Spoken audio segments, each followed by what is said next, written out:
All right, I'm here with Jason Fan, the co-founder and CEO at Forma. Forma is a employee benefits platform. I don't know if that's fair to say. I think the official category is benefits administration. They work with customers like Etsy, Snap, Instacart, TripAdvisor, New Balance, and many more. Raised a Series B in 2022. There are about 200 people. He's very active on LinkedIn, so I wanted to have him on, one, to talk about the journey here, and then talk about a couple of your opinions on founder-led marketing. I'm sure we're going to hit on some employee benefits topics too. But Jason, thank you for joining me. Yeah, absolutely. Thanks a lot for inviting me here, Finn. Excited to be here and excited to just share a little bit of thoughts as they come up. Cool. Why did you start this company? I mean, it looks like from your profile on LinkedIn that you weren't necessarily in the employee benefits space. I mean, I'm sure you experienced it as an employee, but what was the initial spark that's where you said, let's start this company? Yeah, absolutely. And I get this question quite a bit because if you take a look at my LinkedIn or if you take a look at my background, that's not the kind of the career track that I was Yeah. brought up to look like, right? So when we first started the company in 2017, the origin story actually dates back a little bit further than that. So all the way back in college, I actually went to engineering school. So I was actually trained to be a material scientist and an engineer all the way back. But after graduating, along with my co-founder, we moved to the Bay Area from LA. We actually took on engineering jobs during the day, but actually became certified personal trainers during our off-work hours for Interesting. apps. It was a really just a personal interest kind of a thing. You know, Max, my co-founder's name, and I were college buddies. We've always been very into health and wellness.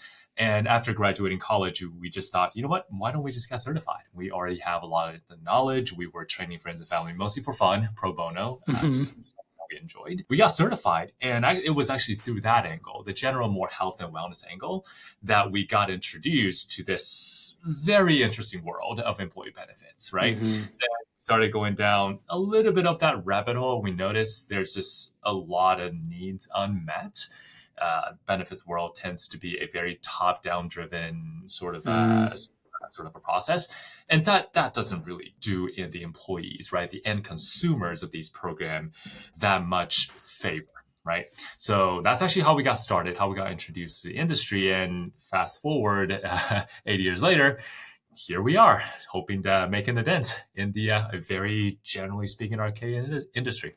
Right, but it must have not been a new space in that sense, right? Because employee benefits, the idea of giving employees benefits has been around for a while. I know that you guys developed a little bit of a category around the lifestyle spending accounts. Can you talk about that? And was the reason there to find an angle to differentiate in this space, or how did you end up creating this idea around lifestyle spending accounts? And maybe explain it in a sentence or two so people have context. Yeah, absolutely. So, Finn, as you pointed out, right, this new category that we started to champion from the beginning was called LSA, Lifestyle Spending Account.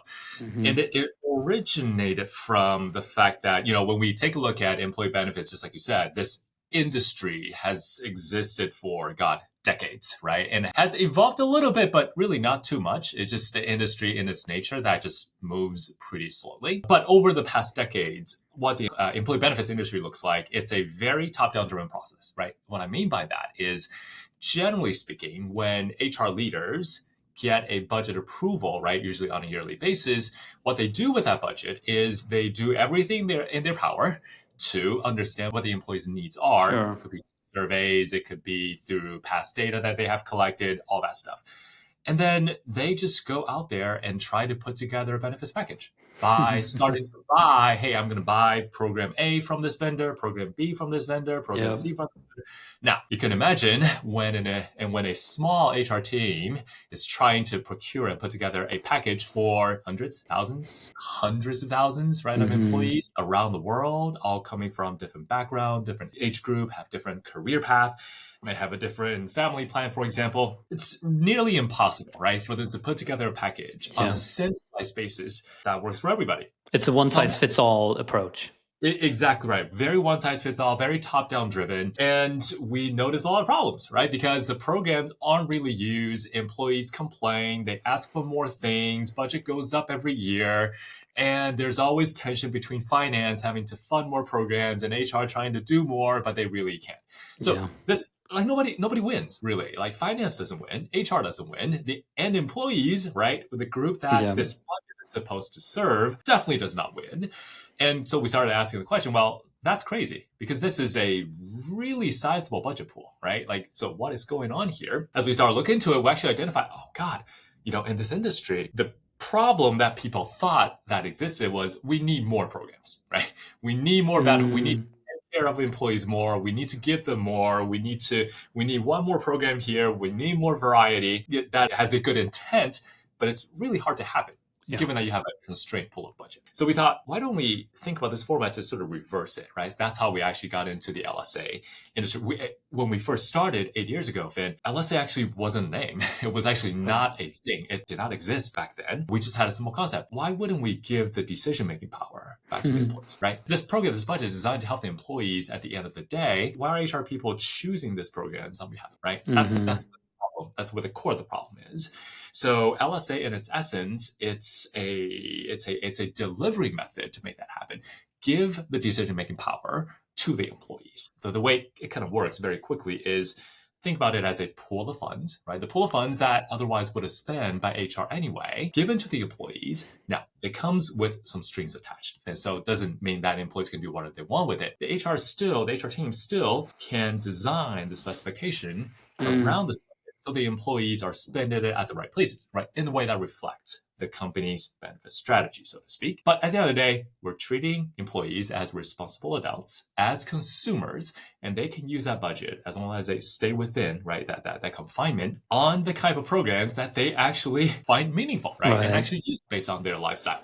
Hence, the lifestyle spending account. So it's like a buffet of options, and I can say, I want the gym membership and I want the home office equipment, but I don't need the parental health care because I don't have kids, and I want the dental insurance, but not the interesting.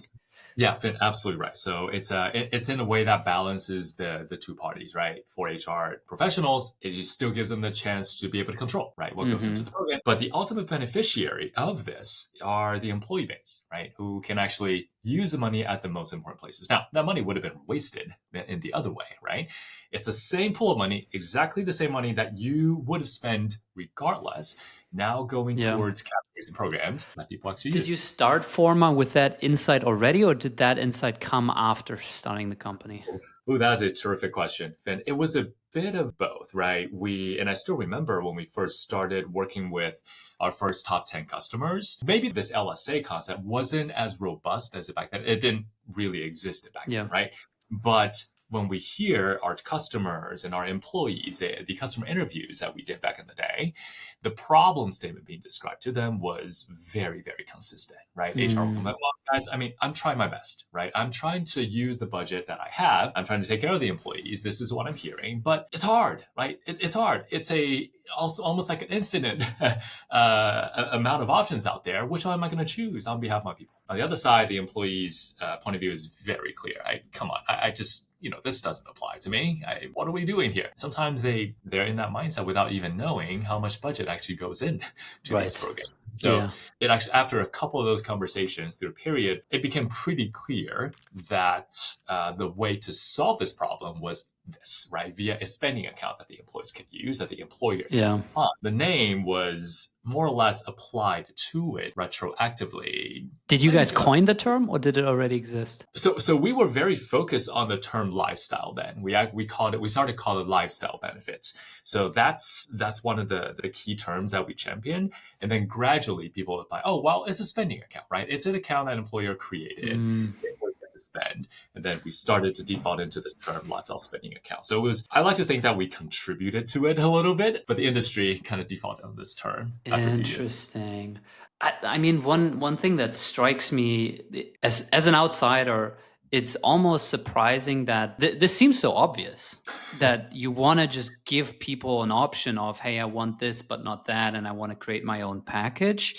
I mean, in hindsight, everything is obvious, obviously, but how did this not come about sooner? I have a theory around it, but I'm just curious why it needed. Yeah.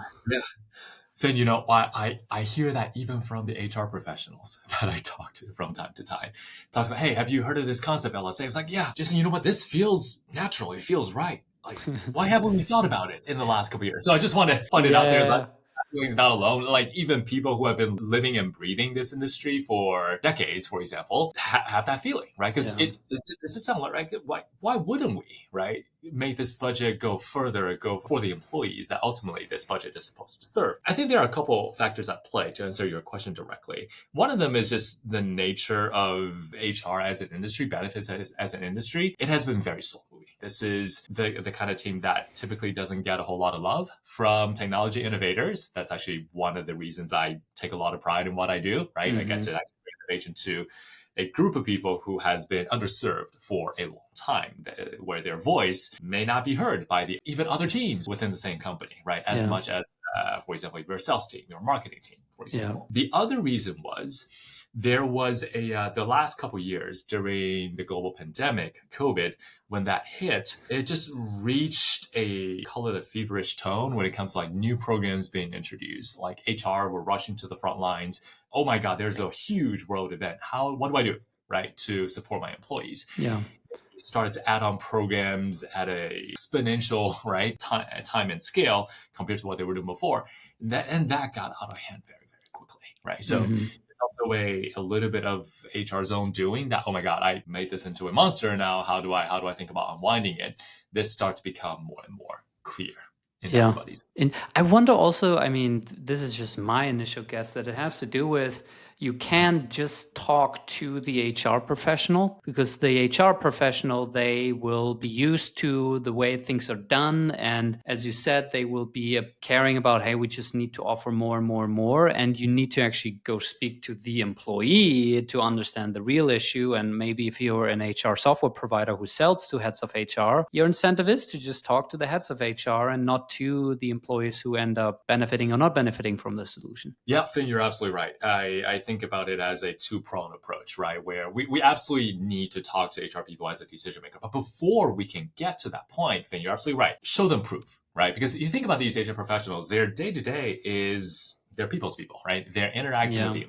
Well, hey, is this program serving you well? Hey, what new programs, new types of programs would you be looking for? That's their day-to-day. If they are hearing from the employees directly, wait, there's nothing that works for me in the portfolio that you put together, right? Yeah. Have you thought about this? Have you thought about that? Yeah. They definitely take a lot of inspiration. It certainly is a little bit better compared to a sort of an outside vendor coming in. Hey, you know what? This is what you should be doing. Hearing from their employees or even other employees outside their company, seeing that proof point helps a ton in shifting HR's mindset, I would say. Right. Now let's shift gears a little bit into go-to-market, which is more the focus of this podcast. I mean, you've over the last 8 years, you've built this company, you've grown it to now over 200 people. You sell to large companies. I mean, Etsy, TripAdvisor, New Balance. You consider them enterprise? Certainly. We consider the enterprise segment, and we actually have a class of customers even larger than a couple of the ones I mentioned. But I think I saw Microsoft. Salesforce, what have you learned about enterprise sales? What has worked for you guys? What are some of the better programs, approaches, some of the better decisions that helped you guys close some of those bigger logos? Especially maybe if you go back a couple of years when you started to win some of those first bigger logos. I mean, now I'm sure it's a little bit easier given that you have somewhat of a track record and you have these logos to point to, but getting it off the ground is often the hardest part. I mean, absolutely right. Finn, absolutely right. To be honest, the first one you kind of have to get a little bit lucky, right? So, for example, when we first landed the first true enterprise customer, Microsoft, with their entire global population on it, when we first landed them as a client, they were about 10 times larger than our next biggest customer, who was, in which case the second largest customer was already 5 times bigger than the next biggest one. Right. So it was a huge gap. Yeah. And we were a fairly small sized team. And just for context, in what year did you close Microsoft? How far into the journey were you at that point? Yeah, we were, I think this was 2019 when we started. Okay. Wow. put the program live around 2020, 2021, around that time.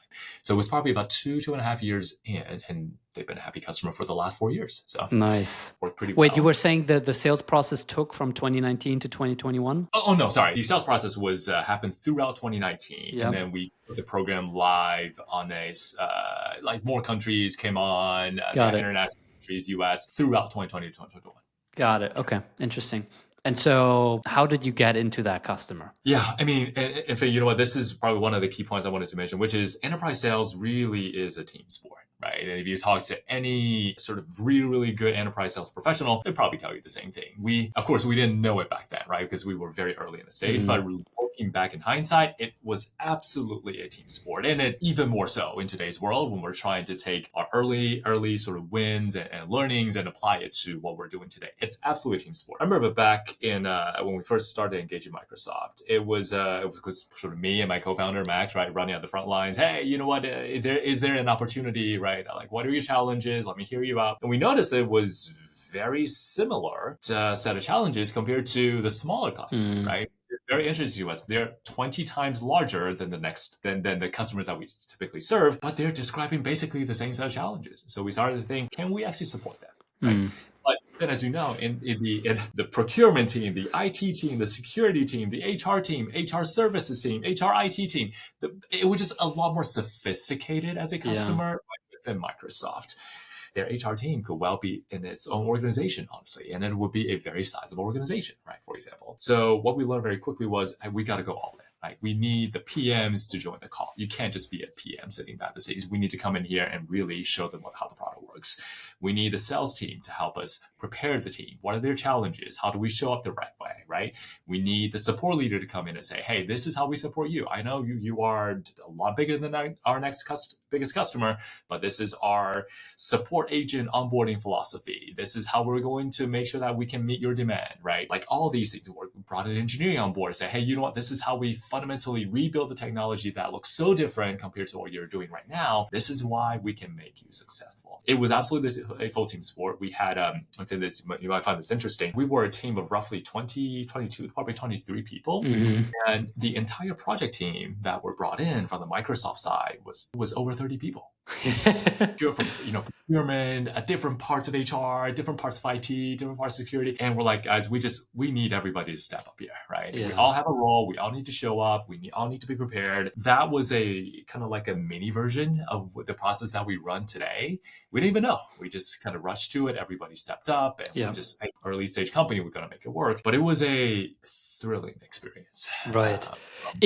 And I mean, I guess it worked out, but if you were to start a new company, how would you think about the right timing to go enterprise? And just for additional context, I was just talking with another SaaS founder and their early stage seed, 15 people, below $1 million in revenue, ARR, and they got a lead into one of the largest banks in the US. To a customer. Again, same thing, much larger than all their previous customers. They essentially spent 8 months working that deal. They met every week with their team. They made lots of changes to the product. They made all the while the VP of engineering who they were selling into gave them it's going to go through. No worries. We got this. And then obviously last minute, it fell through because of procurement. And obviously this founder bet the company on it. He was betting raising his Series A on the fact that, this bank said, it's going to go through. He was planning to close the deal and then use that to go raise his Series A. And then when the deal fell through, all of those plans got crushed. How would you think about the right timing to go shoot for that one enterprise logo? Yeah. Oh, that's such a great question, Finn. A couple thoughts to share, right? I think the first one is, and probably the most important one is, we just have to understand it takes a little bit of luck, right? It takes a little bit of luck because in the enterprise buying process, there's so many factors at play, right? They have different stakeholders. They have in a big bank, VP they probably have like multiple layers on top of the VP, right? Is that really the decision maker? And as a small startup, you simply don't have the resources to just know these things like a more sophisticated enterprise go-to-market team, right, would be able to. So let's just get that out of the way. There's a little luck. So that actually drives the two other thoughts that I want to share. which is if we just know that there's always a little bit of a luck element, you definitely do not want to bet your company, right, on this segment today. Like today, where we are right now, right, where we have like over 10 people on the sales team, a much more mature go-to-market team, an amazing CRO, amazing marketing leader to drive this team forward. We still, and we're talking about tens of millions of pipeline right behind to be able to make our numbers for the year. We are still not betting our number on those really large enterprise clients because we know if we have, call it 5 in the pipeline, if we get lucky, we close 4, we close 5. If we get unlucky, we close 1. We may not close anyone, but they dominate that process. We're going to do everything we can. The leading indicator is the right thing to do, right? To put us in a position to win that deal, but sometimes it just happens, right?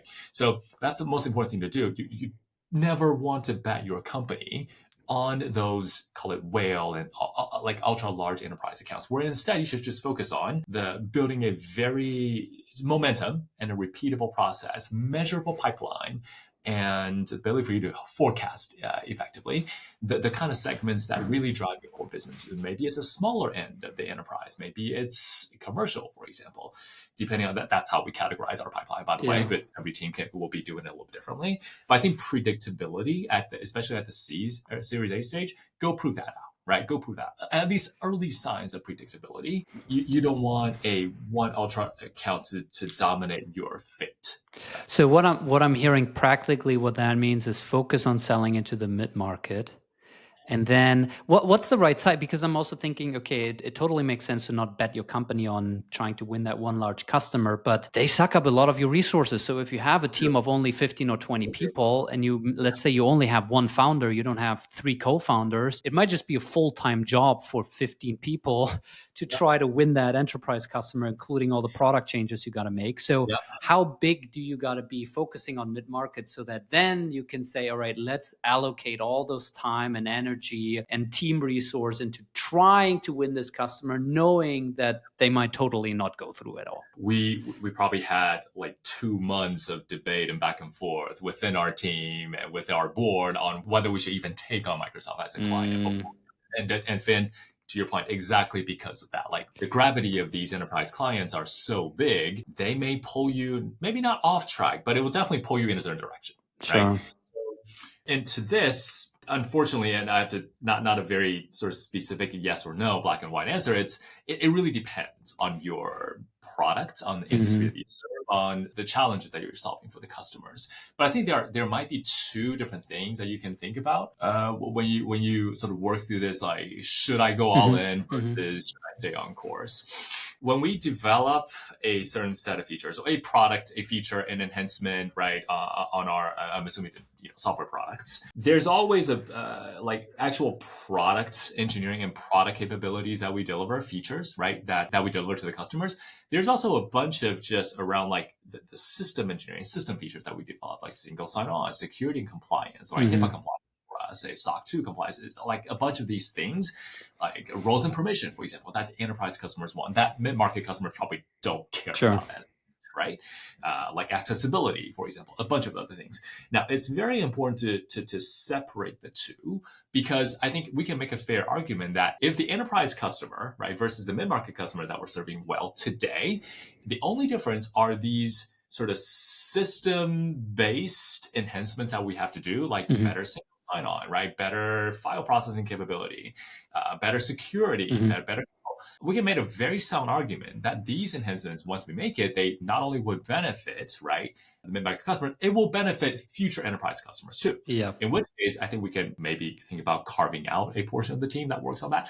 But we have to be careful. If what the enterprise customer is telling us, what they want, looks very different when it comes to actual product functionality, right? We got to be very careful, because it means that you're taking resources away that only the big enterprise customer will use, and it's unlikely to benefit other customers that we're serving well today.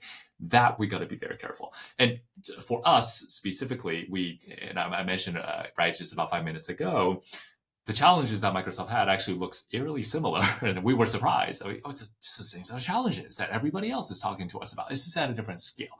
They have more countries. They have more different ways to exchange employee data because they're in so many countries.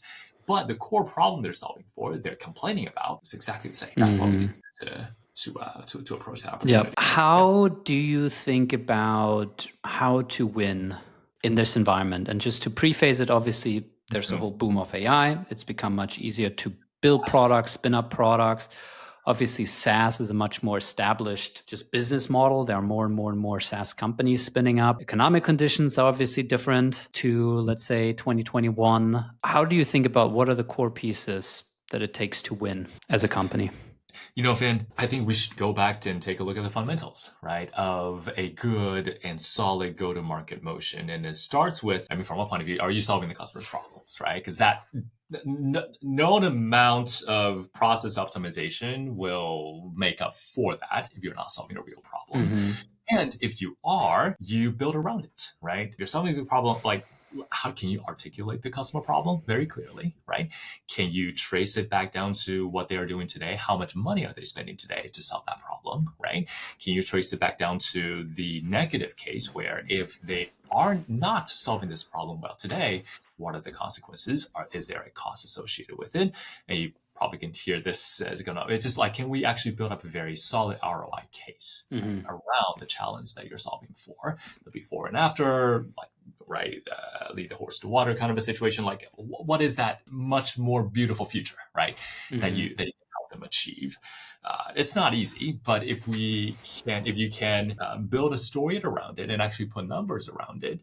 It has to be real, by the way, because people, sophisticated buyers, see through the fluff all the way. Oh my God, I'm going to save you, like, your ROI is going to be 700%. Well, okay, it's probably not that. So how do you really get in there, understand the core problem, build a case, and better yet, right, have an action plan? This is what we do over here. Have an action plan so that post go live, you're actually tracking those metrics and be able to show with the customer. It helps a lot, I feel like. Let me try to refine my question, because I think what you're saying makes total sense, but I also think whether or not everyone does it, everyone tries to do it, which is listen to the customer, solve a real problem, be able to make an ROI case. I think what I'm trying to get at is, where do you think moats will exist in the next 1 or 2 or 5 years? So, if you think about, right, moat in its traditional sense, like, people will tell you, oh, it's network effect, right, from these social media companies.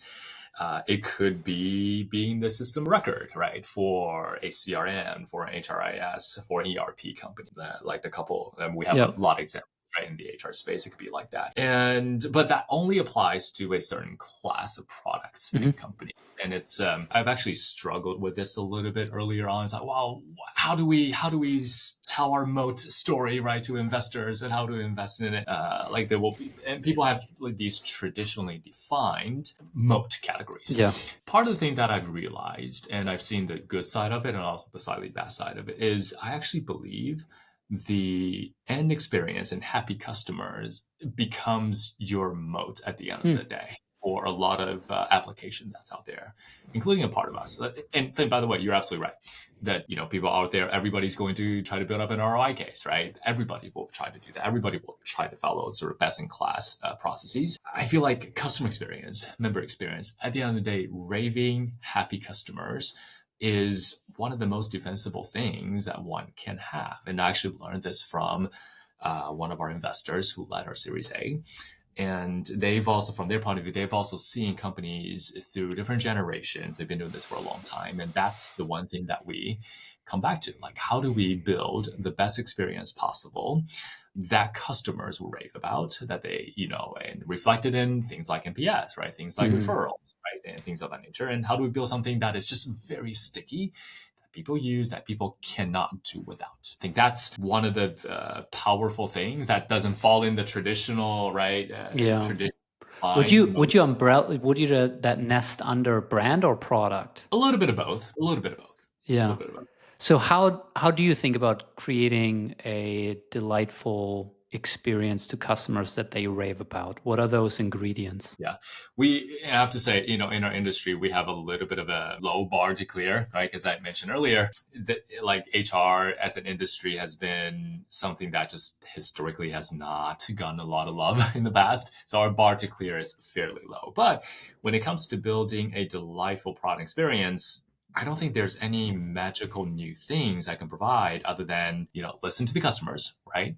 Be really thoughtful around how you build the experience. So think about like the design is a big thing that we care a lot about, not just the actual interface that we design and pretty colors and here's an icon, here's the how many pixels and not just that, but the actual experience itself. How do we make it very easy to use? Again, low bar to clear in the industry. Products were built right for employers for a long time. We think a lot about building for the employees. And our belief is that if we build a great enough product in our industry specifically, we should build it for the employees, build it the right way that reflects the employees' needs. Now, some of those things may not be intuitive for HR, the buyers, to understand. So there's a little bit of a conflict there for us. But we fundamentally believe building for the right employees, even though there may be some friction with the employer, is the right approach for us. And it's our job, right, to build the right product and convince the buyers that this is the right approach to build the product. How do you keep the feedback of the employees, which don't pay you money? It's the HR departments of those employees who pay you the money. How do you keep them in the feedback loop? Yeah. There's quite a bit. I'm not sure if I'm answering this question the right way, but if you're asking like, how do we gather feedback from the employees? We have an employee-facing application that they use day in, day out. Right. Okay. So we do user interviews from time to time under the permission of the employer. We gather data on how they're actually using the product, how they're navigating through it. So we do actually get quite a bit of feedback to improve the product. I'm going to throw this out, and I'm curious to hear your reaction to it. When it comes to customer experience, I notice myself that I often tend to lean towards, it's the product. I just need to build yet another feature. I need to, fulfill yet another request that a customer puts in, and that's going to improve the experience. But the experience could also just be that your chief HR officer who bought your software gets a little thank you gift, a little thank you basket from Frame every 6 months. And it's just a little handwritten thank you note from Jason saying, thank you for your business. We appreciate you. And here's a little thoughtful thing. And even though that has nothing to do with your product and the problem you solve, it is a great experience.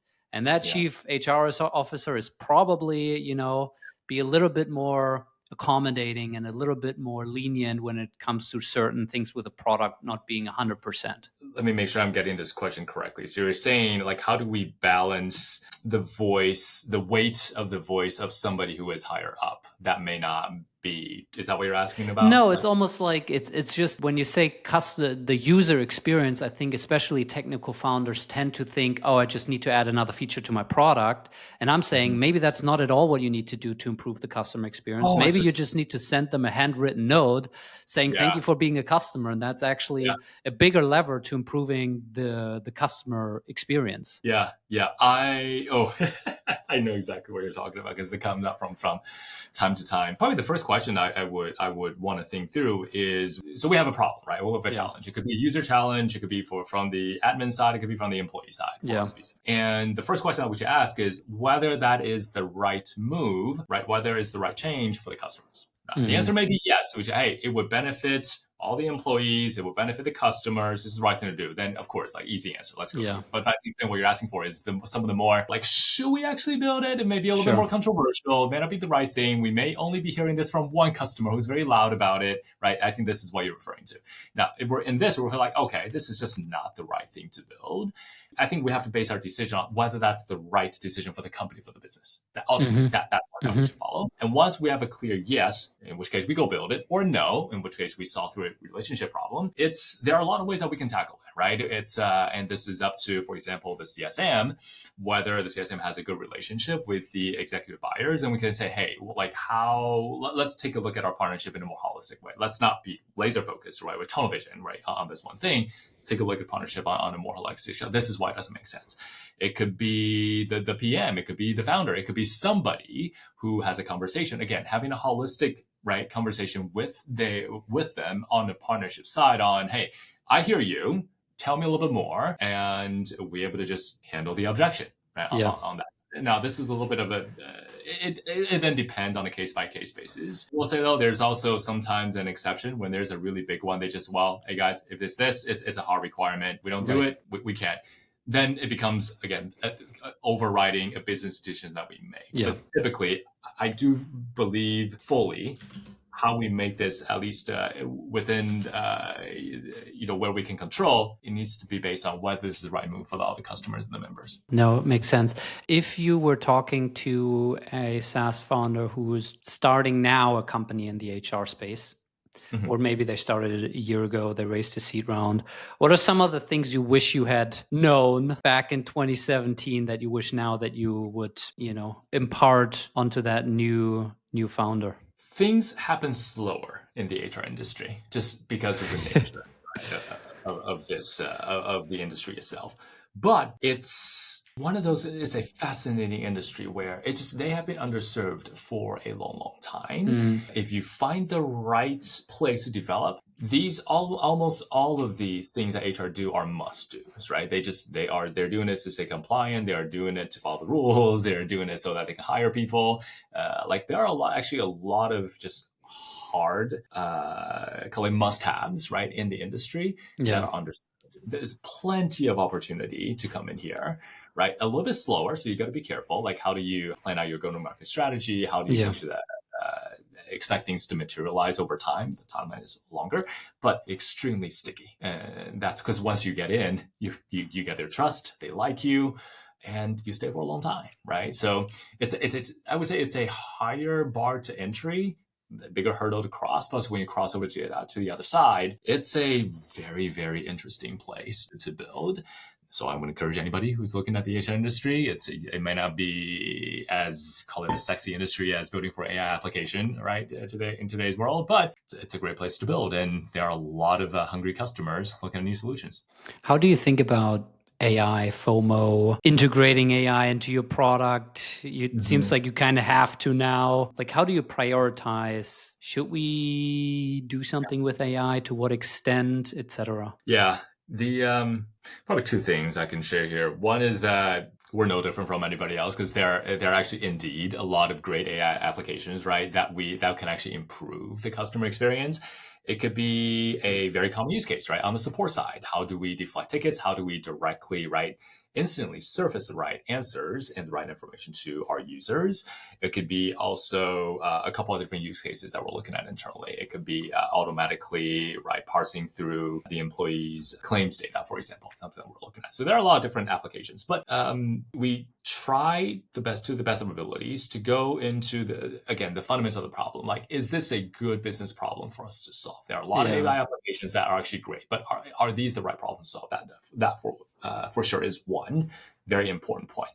I think the second one is there's also a part of us that we're exploring around the surface, around the edges a little bit, because we don't want to expose the very core part of our product too quickly to these AI solutions. Going all the way in, right, with a specific vendor, because things are changing so quickly in the AI world. Sure. We don't feel like it's the right time to just go all in on a specific area, on a specific vendor. So we're more around the edges at the moment. Like, over time, I'm, of course, just like probably everybody else on the market, very bullish on what these AI solutions can do. It's just, I think the right call to always focus on, again, the core challenge, the problem at its core. Yeah. And also being careful around, all right, so, ideally, we also want to pick a winner, right, for each category and choose the best one. So, how can we wait it out a little bit, perhaps, until that materializes? What are you seeing from how these large enterprises think about AI? Like, your customers, your prospects, the opportunities in pipeline, do they care? Do they push you to integrate it? Do they ask about it? Or is it they just don't really care? And it's mostly like the tech people who are so excited about this stuff, but the enterprise is just solve my problem, I don't care how. It's more of the latter, which is great for us because when this AI craze started to come up, right, about 1.5, 2 years ago, Yeah. I was actually a little bit worried, like how much out there is like our customers will be pushing us. Why aren't you doing more? You got to do Yeah. more, not taking into account whether it's the right call, right, for themselves, for their employees, or whether it's just the right way to build a product, right? Because I was a little bit nervous about it. But to my surprise, pleasantly, at least for HR as an industry, they care a lot more about the actual business outcomes and actual outcomes that we achieve for them and for the employees. And they're not overly subscribed to the fact that, oh yeah, it's all AI now. Yeah, you guys got to go jump right into it. It's more about, all right, great, you got AI solutions out there, use it wisely, right? Can you provide better services? Can this business process be faster, for example? That's all they care about at the end of the day, which I think is actually the right approach. Like otherwise you would be just throwing a bunch of stuff against the wall and see what sticks. In some cases that might work out. I don't think it's the kind of approach that we have, especially in HR, right, as an industry. Yeah, interesting. Now, last area to pivot into before we wrap up here, founder-led marketing, which is obviously the name of the show. I mean, you're quite active on LinkedIn. I saw recently, let me share my screen so people can, this fun post you posted about you with the pizza, actually talking about point solutions in HR software. And obviously it did pretty well, this post. But I'm curious, I mean, you run a fairly large company. Why do you prioritize it? Why do you do it? How do you think about it? Yeah, Finn, I've been on LinkedIn for a long time, right? This predates the founding of Forma. And I would say up until probably about 6 months ago, it was my approach to posting social primarily on LinkedIn, a little bit more spontaneous, right? An event happens, a new product launch, it happens in our industry. I have some intuitive thoughts. I post it in a very unfiltered way. Yeah. But when the last 6 months, what we have noticed was, oh my God, maybe it's the awareness of the LSA industry becoming higher. Maybe it's LinkedIn changing up their algorithm. We started to notice a lot higher engagement on the posts that come out from my profile instead of Forma, the company's profile. So sit down with the marketing team, say, hey guys, there are a lot of random thoughts, right, that I have. And as you probably can tell from the last 40 minutes, I am very passionate, right, for this industry. I think that there's so much change that could, like positive change that we can bring to the table. Like, is there a world where we let that get out there a little bit more, right? How will we let it flow? So we started to really experiment. It's just in the last couple months, and so far it's been working pretty well. An interesting tidbit I can share here is we are early March, right? So we're about 2 months into the year. The impression and the actual engagement on the stuff that I posted this year has already exceeded all of last year's progress by about 60%. So I mean, that might be that one post. No, how many impressions did that one post get? I mean, people are always impressed, right, with the Costco pizzas and the size of them.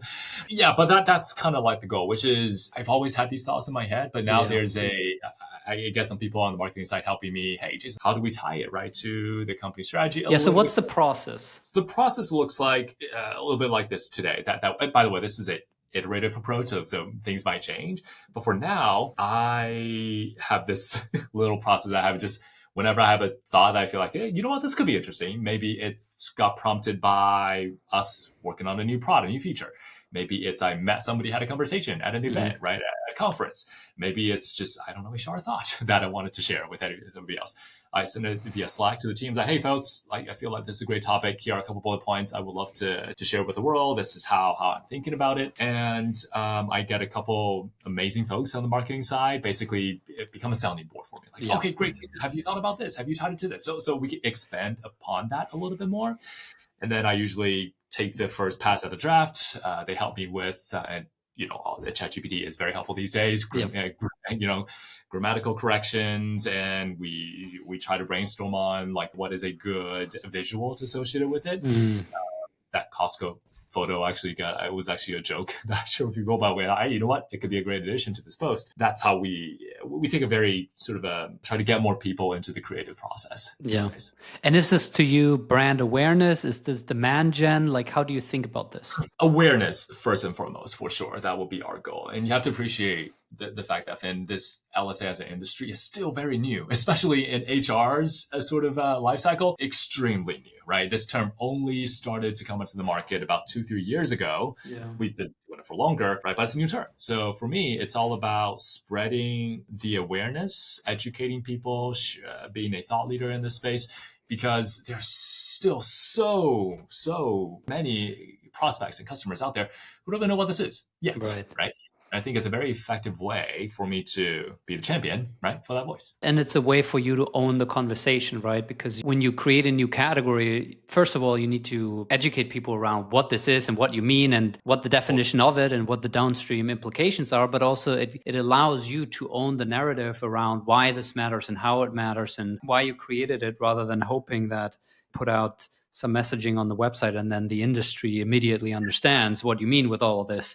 Interesting. Yeah. Do you know if you guys are running any thought leader ads based on those posts? I don't have the exact details, but I know for sure that our marketing team sometimes sort of use the post on my personal profile as a seed, I believe. Mm-hmm. And there's some campaigns that we associate with our company's page. There are some campaigns that they run. And I let them know, hey, guys, I have no idea how these things work. I'm not the expert by no means, but feel free to go to town and do what you believe is right. That probably helps a little bit with engagement and overall awareness. But HR is, again, people's people, right? And social media on LinkedIn, it's also people connecting with people. So I think from that point of view, it's really in line.